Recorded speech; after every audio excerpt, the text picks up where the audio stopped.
Cabinet విస్తరణ PCC కమిటీలపై AICC నేతలతో tea Congress నేతలు కసరత్తు చేస్తున్నారు. దీంతో కాంగ్రెస్ నేతల్లో టెన్షన్ పెరుగుతోంది. అసెంబ్లీలో పోటీ చేసిన అభ్యర్థులతో మీనాక్షి నటరాజన్ భేటీ కాబోతున్నారు. పలు అంశాలపై అభిప్రాయాలు తీసుకోనున్నారు. ఇక మంత్రి పదవి ఆశిస్తున్నారు. రామగుండం ఎమ్మెల్యే మకాన్ సింగ్ ఠాకూర్ తనకు మంత్రి పదవి ఎందుకు ఇవ్వరని ప్రశ్నిస్తున్నారు. తనకు మంత్రి పదవి చేపట్టే అర్హత ఉందంటున్నారు.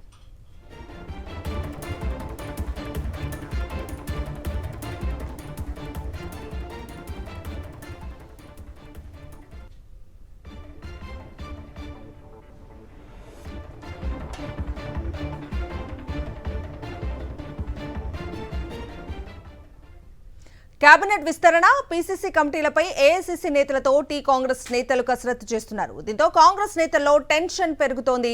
అసెంబ్లీలో పోటీ చేసిన అభ్యర్థులతో మీనాక్షి నటరాజన్ భేటీ కాబోతున్నారు. పలు అంశాలపై అభిప్రాయాలు తీసుకోనున్నారు. ఇక మంత్రి పదవి ఆశిస్తున్నారు. రామగుండం ఎమ్మెల్యే మకాన్ సింగ్ ఠాకూర్ తనకు మంత్రి పదవి ఎందుకు ఇవ్వరని ప్రశ్నిస్తున్నారు. తనకు మంత్రి పదవి చేపట్టే అర్హత ఉందంటున్నారు.